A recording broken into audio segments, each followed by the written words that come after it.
December 14th, 1944, 2:47 in the afternoon, Ardennes Forest, Belgium. Oberfeldwebel Klaus Richter pressed his face against the Tiger's periscope, watching the American Sherman crews maneuver through the snow-covered trees with a precision that seemed impossible. For 18 months, he had been told that American tank crews were hastily trained factory workers, thrown into combat with minimal preparation. The intelligence briefings had been clear. American crews received basic instruction, barely enough to operate their machines, while German Panzerwaffe training produced the finest tank crews in the world. Before we jump back in, tell us where you're tuning in from. And if this story touches, you make sure you're subscribed because tomorrow I've saved something extra special for you. But what Richter was witnessing contradicted everything he had been told. According to the briefings he had received before the offensive, American armored crews relied on numbers rather than skill, their training supposedly rushed, their discipline uneven. Yet, the scene unfolding through his panoramic sight revealed the opposite. The Sherman crews moved with a coordinated efficiency more reminiscent of the Panzer Force of early 1941 than of any supposedly inferior army. Their tanks advanced in deliberate bounds, maintaining textbook spacing even while navigating the thick tangle of the Ardennes forest. No vehicle edged too close, no driver overcorrected when adjusting position, and no commander appeared uncertain about his role in the maneuver. Richter noticed, too, the subtle precision of their turret movements. Each Sherman's gun swept smoothly across likely threat sectors, not in nervous jerks or hesitant arcs, but in steady practiced rotation. The gunner in the lead tank acquired targets with the speed and confidence of a veteran, not the fumbling caution of a novice thrust prematurely into combat. Every adjustment, every range correction suggested hours of training that Germany could no longer afford to give its own crews. Just as striking was their radio discipline. Through the static of his own headset, he caught fragments of American transmissions, brief, standardized, and unmistakably professional. There were no shouted contradictions, no overlapping orders, none of the tense improvisation he had grown accustomed to hearing within his own understrength battalion. These were men who had drilled their procedures until they became reflex. Richter felt an unexpected chill. This was not the work of poorly trained conscripts scavenged from replacement depots. These were competent, confident tankers executing well-practiced doctrine. And in that moment, he realized that every assumption his commanders had fed them about American unpreparedness was a dangerously comforting lie.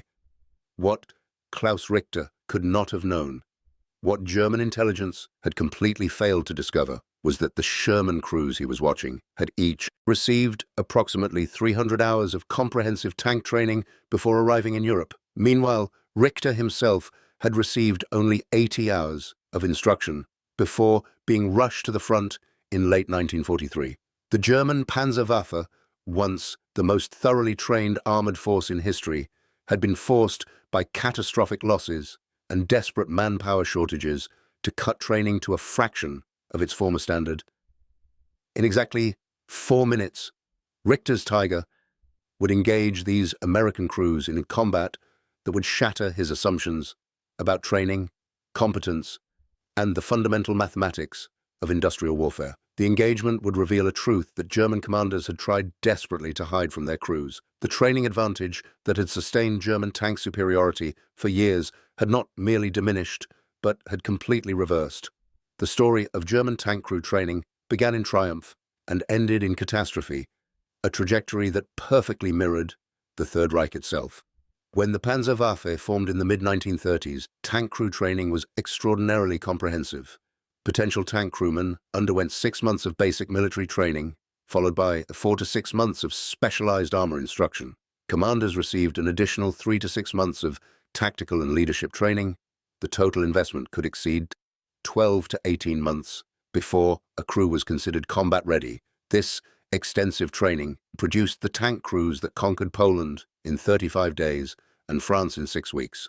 German tank commanders understood their vehicles intimately, could perform field repairs, and had been trained in combined arms tactics that integrated infantry, artillery, and air support. The training emphasized initiative and independent decision-making, creating crews capable of exploiting tactical opportunities without waiting for orders. The results were spectacular, validating the investment in comprehensive training. The mathematics of this training system seemed sustainable in 1939 and 1940. Germany had time to properly train crews before committing them to combat. Training facilities at Wunsdorf, Bergen, and other locations could process thousands of students annually.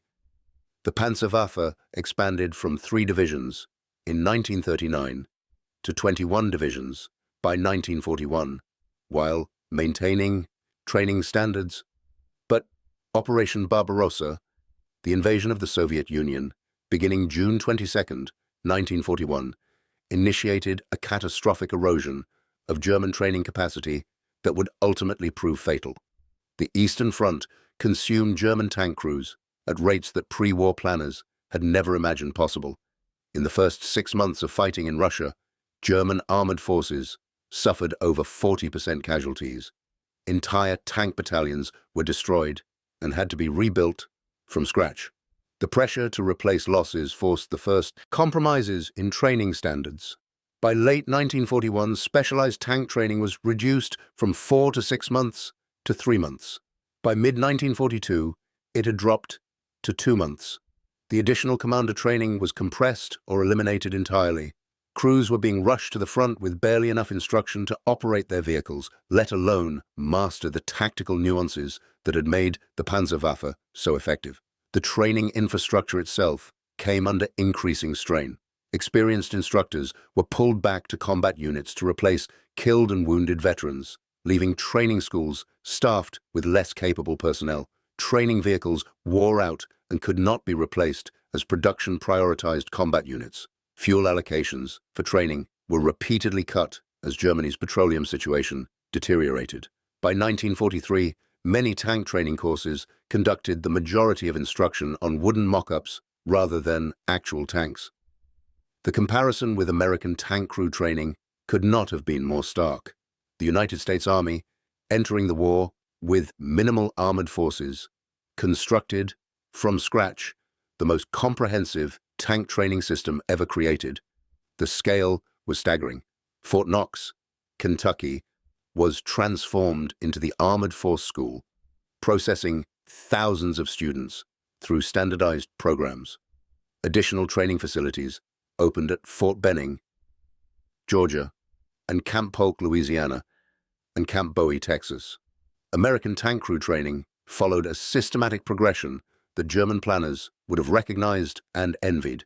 Basic training lasted 8 to 13 weeks, providing fundamental military skills and physical conditioning.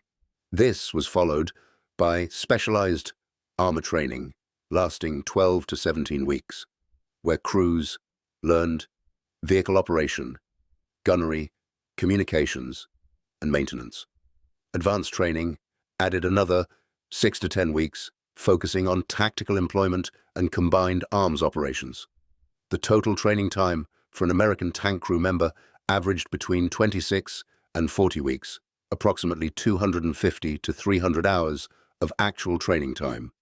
This investment produced crews who understood their Shermans thoroughly, could maintain them in the field, and had internalized the tactical doctrines they would employ in combat.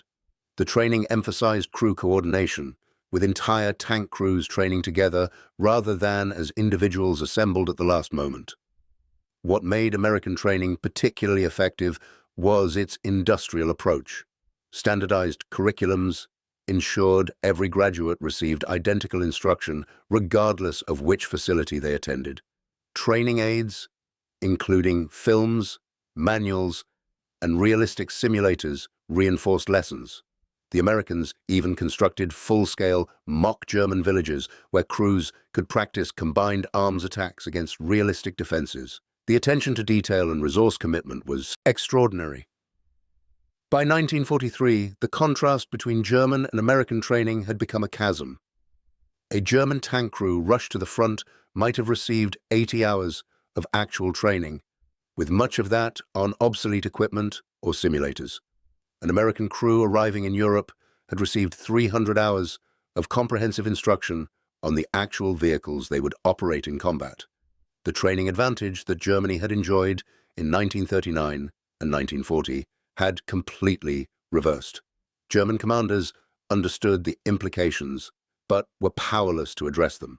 Generalfeldmarschall Heinz Guderian, appointed Inspector General of Armored Troops in February 1943, repeatedly requested resources to restore proper training standards. His reports to Hitler documented the catastrophic decline in crew quality and predicted disaster if training could not be improved. Hitler rejected these requests, insisting that combat experience was the only training that mattered and that Germany could not afford to keep tanks and crews out of combat for extended training. The mathematics of attrition made Germany's position impossible. Soviet and American industrial production was delivering thousands of new tanks monthly. Replacing destroyed tanks was difficult but achievable. Replacing trained crews was becoming impossible. Each veteran crew lost represented hundreds of hours of training and irreplaceable combat experience. New crews arrived at the front with minimal preparation, suffered high losses due to inexperience, and were replaced by even less prepared crews in an accelerating death spiral. By mid-1943, German tank units reported that replacement crews often did not know how to perform basic maintenance, could not identify different types of Allied tanks, and had never fired the main gun of their vehicle before arriving at the front. Commanders found themselves conducting basic training in combat zones under artillery fire, trying to teach skills that should have been mastered months earlier in training facilities.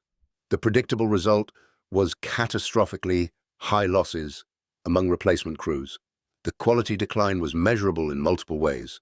In 1941, a typical German tank crew could achieve first-round hits at ranges exceeding 1,500 meters in combat conditions. By 1944, replacement crews often could not achieve hits at 500 meters. The decline in gunnery proficiency alone reduced German tank effectiveness by more than half. Combined with declines in tactical ability, maintenance capability, and crew coordination, replacement crews of 1944 were perhaps one quarter as effective as the veterans of 1941. The psychological impact on veteran German tank crews was severe. Commanders who had operated with highly trained, competent crews now found themselves responsible for frightened teenagers who barely understood their equipment. The burden of compensating for inadequately trained crew members fell on the few remaining veterans who had to perform multiple roles simultaneously. A veteran commander might have to talk his gunner through target acquisition while monitoring the radio and making tactical decisions, tasks that should have been distributed among competent crew members. The training disparity became apparent to German crews through direct observation of American tank crew performance. When German tanks captured intact Shermans or examined knocked-out American vehicles, they found maintenance logs documenting professional care, ammunition racks organized systematically, and equipment properly stowed. This was not the work of hastily trained conscripts, but of professional soldiers who understood their craft. Radio intercepts of American tank communications revealed another dimension of superior training. American crews maintained professional radio discipline, used proper call signs and procedures, and communicated tactical information efficiently. German intelligence officers, analyzing these intercepts, reported that American radio procedure was often superior to current German standards, indicating more thorough communications training than German replacement crews received. The interrogation of captured American tank crew members provided German intelligence with detailed information about American training methods. Prisoners described the extensive training they had received, the quality of instruction, and the resources invested in their preparation. German interrogators initially dismissed these accounts as propaganda, unable to believe that America could provide such comprehensive training while simultaneously producing tanks in vast quantities. Only when multiple prisoners provided consistent accounts did German intelligence accept that American training truly was far more extensive than current German programs. The realization created a crisis of confidence within the Panzerwaffe. Officers who had built their careers on the belief that superior German training would always offset Allied numerical advantages now faced the reality that this advantage had vanished. The psychological foundation of German tank warfare The conviction that better-trained crews could defeat numerically superior but poorly trained opponents had collapsed. Veterans of the early war years, those who had received comprehensive training and had survived years of combat, understood exactly what had been lost. Crews who had trained together for months before entering combat, who knew their vehicles and each other intimately, who had internalized tactical doctrines through extensive practice, had been replaced by hastily assembled crews who barely knew each other's names and had never worked together before being thrown into combat. Telling and preparing this story took us a lot of time.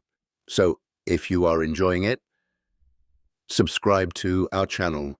It means a lot to us. Now, back to the story. The contrast was particularly apparent in crew coordination. A properly trained crew functioned as a single organism, with each member anticipating the other's actions and responding without verbal communication.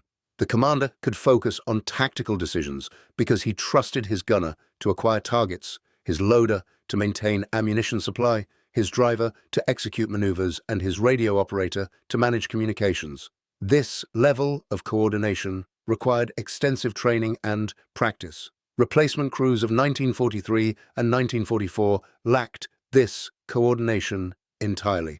Commanders had to explicitly order every action, verify every task was completed, and constantly monitor all crew positions. This cognitive overload degraded decision-making and slowed responses. In tank combat, where seconds determine survival, the delays caused by poor crew coordination were often fatal. American crews, with their superior training, maintained coordination that German replacement crews never achieved. The training disparity extended beyond technical skills to tactical understanding. American training emphasized combined arms operations, teaching tank crews how to coordinate with infantry, artillery, and air support. German replacement crews often received no tactical training beyond basic vehicle operation. They arrived at the front understanding how to drive and shoot, but not how to fight as part of a coordinated force. This tactical ignorance produced predictable disasters. Replacement crews would charge forward without infantry support, exposing themselves to anti-tank guns. They would fail to use terrain effectively, positioning their tanks on ridgelines where they were silhouetted against the sky. They would bunch together rather than maintaining proper spacing, allowing single artillery shells to damage multiple vehicles. These were fundamental mistakes that proper training would have prevented, but training time no longer existed. The maintenance training disparity proved equally consequential. American crews received extensive instruction in field maintenance, learning to diagnose and repair common problems, perform preventive maintenance, and maximize vehicle reliability. German replacement crews often could not perform basic maintenance tasks. They did not understand proper track tension, could not diagnose engine problems, and failed to perform routine servicing that could have prevented breakdowns. The result was that German tanks suffered increasing mechanical failure rates, even as American Sherman reliability improved through better crew maintenance. A Sherman crew that had received proper maintenance training could keep their vehicle operational for weeks with minimal support from maintenance units. A German replacement crew might have their Tiger break down from preventable problems within days of receiving it, removing it from combat, not through enemy action, but through their own incompetence. By 1944, German training had been compressed to levels that barely qualified as preparation. New Tiger crews might receive only 40 to 60 hours of instruction before being sent to combat. Panther crews fared slightly better with perhaps 80 to 100 hours, but this was still grossly inadequate for complex vehicles that required extensive training to operate effectively. Sherman crews arriving in Europe during the same period had received 300 or more hours of comprehensive training. The mathematical impossibility of Germany's situation became clear through simple calculation. If a Tiger required 150 hours of training to produce a competent crew, and Germany could allocate only 60 hours, then German Tiger crews were entering combat at approximately 40% proficiency. Meanwhile, if a Sherman required 200 hours to produce a competent crew and America was providing 300 hours, American crews were entering combat at 150% proficiency, well above the minimum standard. The training advantage compounded with experience. An American crew that started with superior training and survived their first combats developed into formidable opponents. They combined thorough initial training with combat experience, creating veterans of exceptional capability.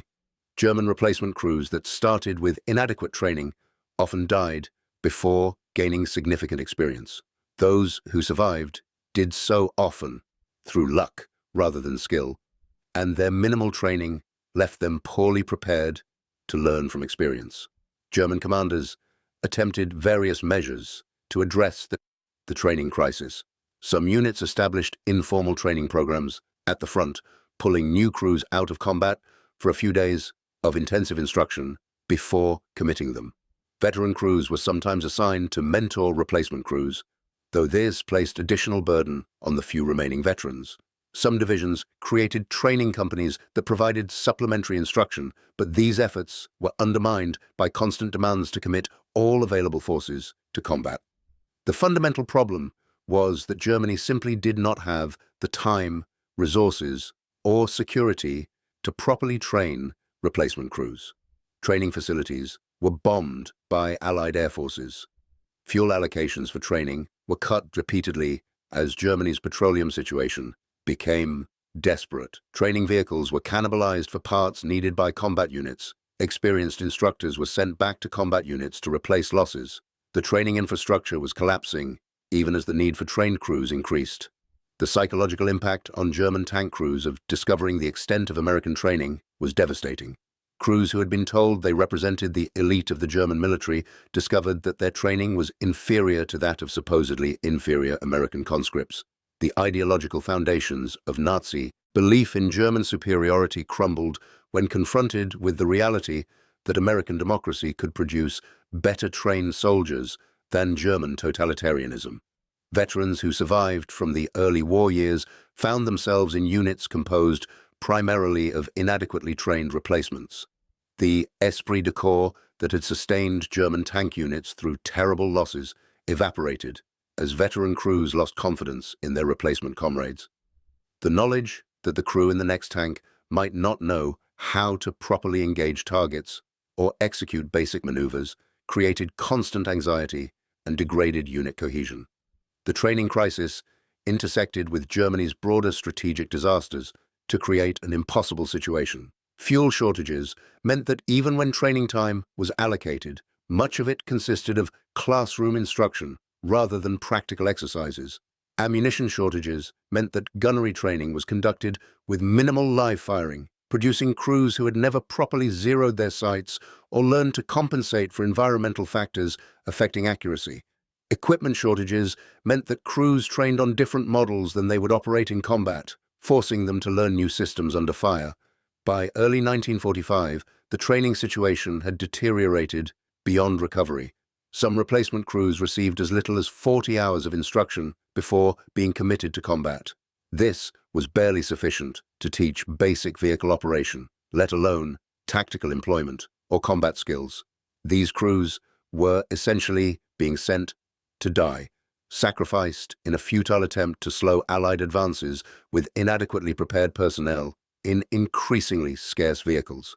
The interrogation of German tank crews captured in the final months of the war provided Allied intelligence with detailed information about the training collapse.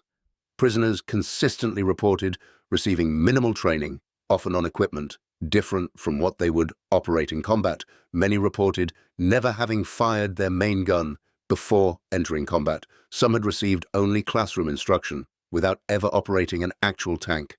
The reports painted a picture of complete systemic failure. American intelligence officers initially struggled to believe these reports. The idea that Germany would send tank crews into combat with only 40 to 60 hours of training seemed incomprehensible. Only when multiple independent sources confirmed the information did American intelligence accept that German training had truly collapsed to such catastrophic levels. The reports were used to brief American crews who gained confidence from knowing their training was far superior to their German opponents. The training disparity became a self-fulfilling prophecy of German defeat. Inadequately trained crews suffered high losses, creating demand for more replacements. The need for replacements forced further compression of training time, producing even less capable crews.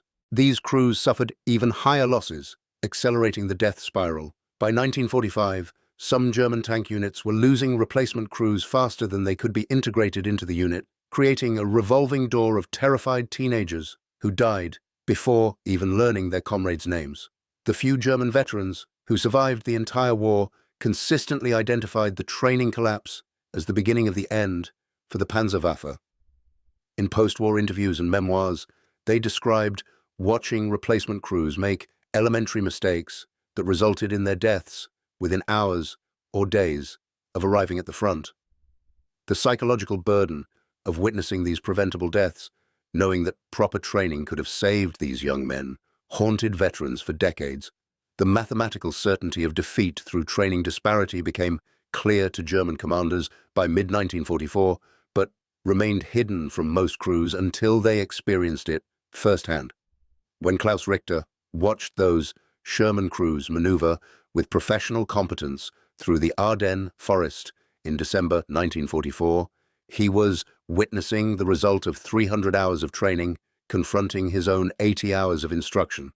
The outcome of the engagement was predetermined by preparation that occurred months earlier in Kentucky and Louisiana training facilities. The final accounting of the training war reveals numbers that tell the story of industrial democracy defeating totalitarian shortcuts. American tank crews received an average of 250 to 300 hours of comprehensive training. German replacement crews after mid-1943 received 60 to 100 hours of compressed instruction. The training ratio had shifted from German advantage to American advantage of approximately 3 to 1.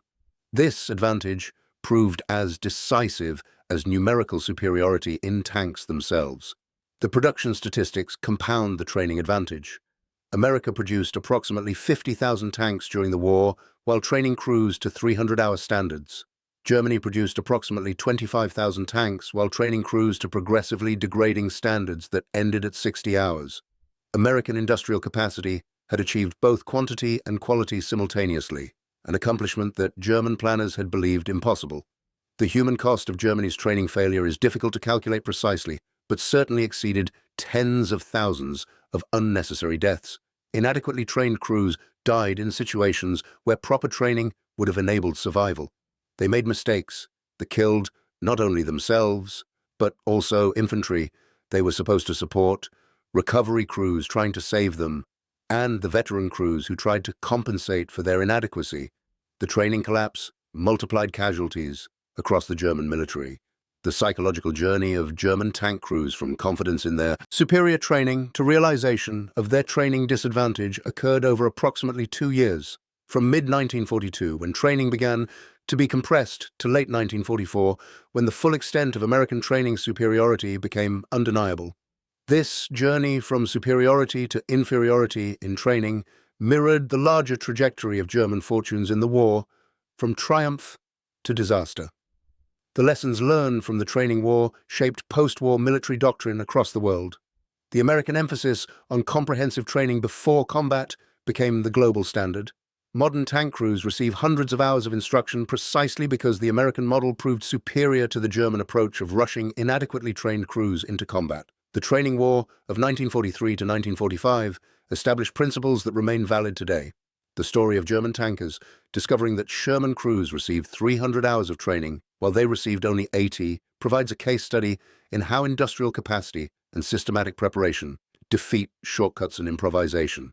It demonstrates that training is not a luxury that can be sacrificed under pressure, but a necessity that becomes even more critical in desperate circumstances. The German decision to compress training in response to losses created a death spiral that made losses even worse, validating the American investment in comprehensive preparation. The discovery that American tank crews were better trained than German crews represented a psychological breaking point for many German veterans. It shattered fundamental beliefs about German military superiority and revealed that American industrial democracy could produce not just more weapons but better trained soldiers. This realization, combined with numerical inferiority and deteriorating equipment quality, made continued resistance seem futile to crews who had once believed in inevitable German victory. In the final accounting, the training war was decided not on battlefields, But in the training facilities at Fort Knox and the collapsing German training infrastructure, the 300 hours American crews spent learning their craft before entering combat proved as valuable as armor thickness and gun caliber. The 80 hours German replacement crews received after 1943 proved catastrophically insufficient, producing victims rather than soldiers, targets rather than threats. The brutal mathematics of attrition that Klaus Richter confronted in the Ardennes forest on that grey December afternoon in 1944 had been calculated long before he ever climbed into a panzer turret, long before his regiment rolled west to meet the last German offensive of the war.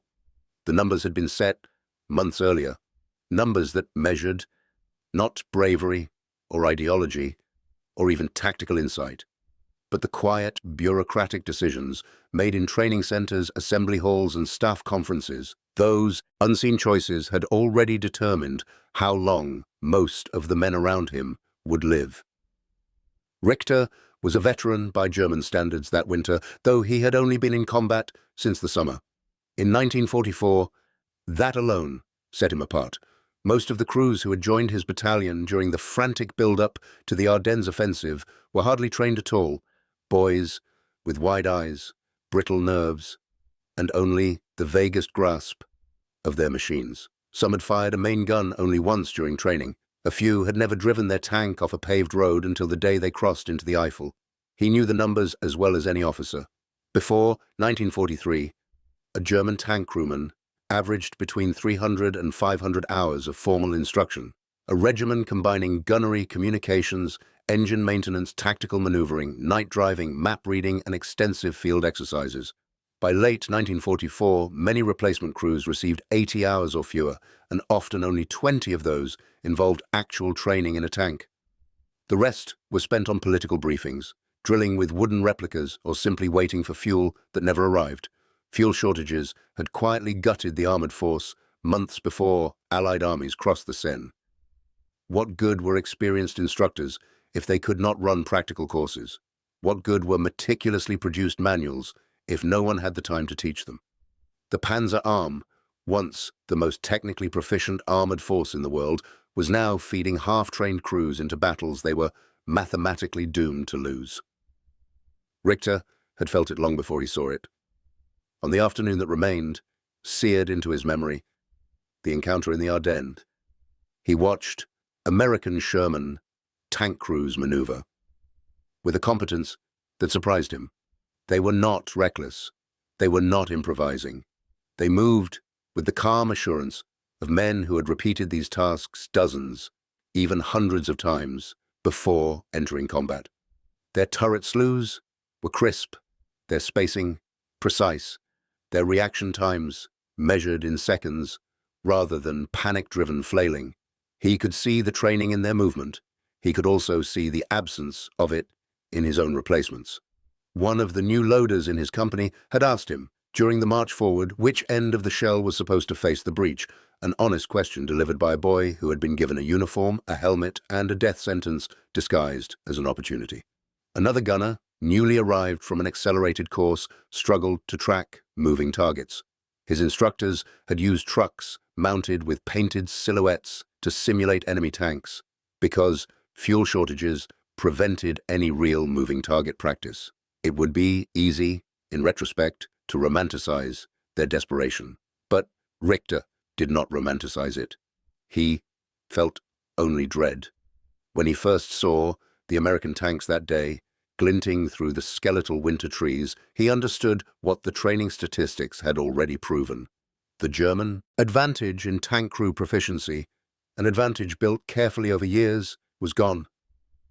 Long before the Ardennes, the German Panzer Force had been bleeding away its most irreplaceable resource: time. Training time. Instructors' time. Crews' time behind the controls. Time spent firing live ammunition. Time learning the subtle choreography that turned 5 men and a tank into a functioning organism. The Wehrmacht tried to compensate with rhetoric. They insisted that German fighting spirit Field improvisation and initiative would offset any shortages, but tanks do not respond to spirit, and gun sights cannot be calibrated with improvisation. Mechanical proficiency is earned the hard way, through repetition, correction, and practice. The Americans understood this. Their training system, built on a foundation of industrial abundance and standardized curriculum, focused relentlessly on making competence predictable. Every Sherman crew trained to the same doctrine, fired the same number of rounds, spent the same hours learning how to escape a burning tank, how to maintain their transmission, how to coordinate with infantry, how to gauge distance under stress, how to identify German armor silhouettes at a glance. American tankers drilled until muscle memory replaced fear. German training, once equally rigorous, had become a rushed, fragmented process. Experienced instructors had been sent to the front to cover losses. Training facilities were bombed or starved of resources, and the pressure to replace catastrophic casualties led to a vicious feedback loop.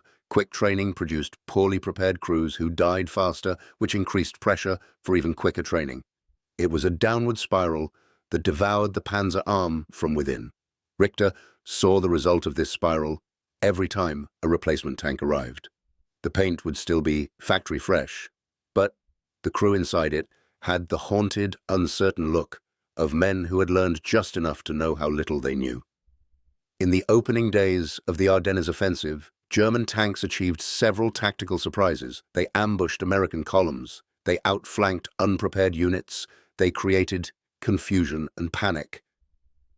But these successes were ephemeral, momentary victories achieved by veterans still capable of exploiting chaos.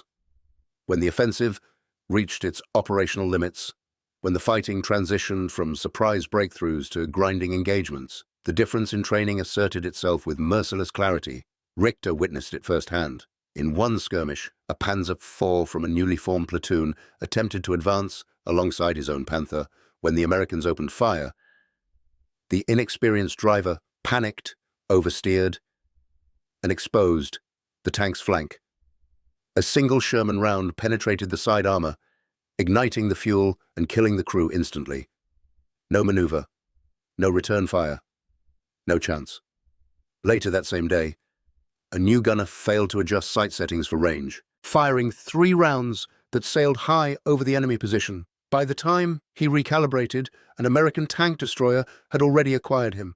His commander died without understanding why their first shots had missed. Richter felt the collapse in morale as acutely as he saw the failures in technique. Veterans watched their raw replacements die almost immediately. This psychological toll was immense. Experienced crewmen grew fatalistic. They understood that they, too, were now part of an undertrained force. They understood that they were running out of time. The offensive demanded speed and cohesion. What it got was hesitation, uncertainty, and catastrophic losses among the very crews expected to spearhead breakthroughs. The Americans, unlike the Germans, were not short of instructors. They were not short of practice ammunition. They were not short of replacement tanks or spare parts or gasoline. Their crews were not dragged from training schools half-finished. They were not sent into battle until they demonstrated competence measured by standardized tests. 300 hours versus 80 was not merely a statistic. It was the difference between a tank crew that could fight almost automatically under stress and one that froze, hesitated, or overcorrected. It was the difference between a gunner who could hit on the first shot, a loader who could clear a jam instinctively, a driver who could maneuver without exposing the tank, a commander who understood how to interpret a battlefield quickly, and crews who could do none of these things with confidence. American commanders were not tactical geniuses in every engagement. Their tanks were not superior in armor or gunpowder, but their crews were prepared, and preparation multiplies the effectiveness of every weapon. The German system that had once insisted on excellence, on standards so high that only the best instructors could certify a crew as ready, had devolved into a desperate improvisation factory. One of the ironies Richter pondered, long after the war, was that the German state, rigid, authoritarian, and obsessed with control, had created a system that collapsed under its own inflexibility. It could not sustain long-term training programs because its ideology demanded immediate action, immediate results, immediate sacrifices. The American system, on the other hand, embraced methodical planning, bureaucratic consistency, and decentralized problem-solving. It valued process. It valued predictability. It valued systems that worked without requiring heroic improvisation. Industrial democracy was an ungainly term, but it described a reality. American factories, American training divisions, and American logistical chains operated with a disciplined, standardized efficiency that Germany, fractured by competing agencies, starved of resources, and crippled by Hitler's impulsive directives, could not match. The result was predictable. American crews received consistent, replicable training. German crews received whatever their unit could cobble together at the last minute. By 1944, this disparity was catastrophic. Richter's memory of the Ardennes was not dominated by explosions or maneuvers, but by faces. Faces of young replacements who died before they had the chance to learn what their machines could do. Some had been alive only minutes before enemy fire turned their tanks into pyres. Others had survived their first engagement only to be killed by mechanical failures they were never trained to repair. He never forgot one loader, barely 18, who had begged him for extra instruction during the march west. The boy stayed awake late into the night, asking question after question about ammunition types, breech jams, and emergency procedures. Richter had tried to reassure him, tried to offer what guidance he could, but he could not give him the hundreds of hours the boy truly needed. War had already snatched them away. When that tank was hit in the Ardennes, the crew managed to bail out, except for the loader. He had not practiced emergency egress enough times. In smoke-filled chaos, familiarity saves seconds. Panic wastes them. He was one of thousands whose deaths were simply the final entries in the ledger of decisions made far from the battlefield. When Richter watched those American Shermans maneuver, he felt something that surprised him. A grim respect. Not admiration, exactly, but acknowledgement. These were not tanks rolling forward because they were lucky or numerous. They were rolling forward because someone on the other side had made the decision, years earlier, to train them properly, to train all of them properly, not just the elite. The engagement that followed only reinforced his impression. The Americans fired faster, adjusted faster, communicated faster. They recovered from mistakes with practiced smoothness. They fought as trained soldiers, not as desperate improvisers. He and his veteran peers still inflicted damage. German experience was not yet fully extinguished, but they could not compensate for the tidal wave of inadequately prepared replacements behind them. Historians debate whether Germany ever had a chance to win the Ardennes offensive. Many argue it was doomed from the start. But Richter believed the offensive had been lost long before the first shot in the forest was fired.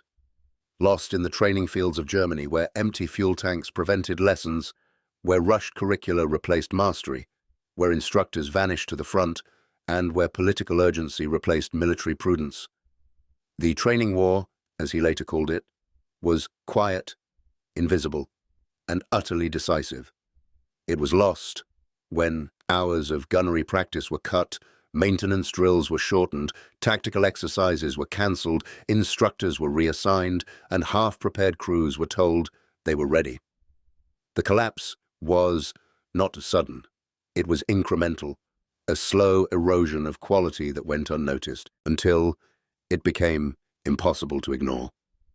By the time Richter stood in the snow that December afternoon, watching those American tanks advance with confidence, the war had already chosen its victor.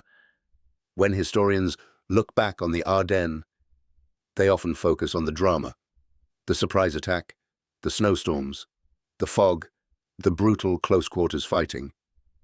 But Richter understood that the decisive factor was something far less dramatic and far more fundamental. It was training. Training defines how a soldier reacts when the world around him collapses. It determines whether he lives long enough to learn from his mistakes or dies before he ever gets the chance. It shapes not only competence, but confidence, coordination, and discipline. Richter knew that adequately trained soldiers defeat inadequately trained ones regardless of equipment quality. He had seen it personally. He had lived through the systematic unraveling of a military system that sacrificed long-term strength for short-term expediency. And he carried the memory of that failure for the rest of his days. The brutal mathematics of attrition had been written not in the Ardennes, but long before, in training fields where hours were counted, resources rationed, and priorities decided. The battlefield merely revealed the sum of those choices. The German crews discovered too late that their historic training advantage had vanished, replaced by American superiority as comprehensive as American industrial power. It was written in the deaths of thousands of inadequately prepared tankers, in the psychological collapse of veterans, and in the final disintegration of a military machine that had abandoned the very principles that once made it formidable. The war ended in 1945, but Richter believed the Panzer Arm had been defeated months earlier, by 300 hours versus 80, by methodical preparation versus desperate improvisation, by a system built to last versus a system collapsing under its own urgency. The training war, he said, was the one Germany could never afford to lose, and it lost it long before anyone heard the first tank engine rumble through the Ardennes. Up next, we have two more incredible stories that are waiting for you. Just click the image you want to watch, and it will take you there. If you enjoyed this video, make sure to subscribe. It would mean a lot.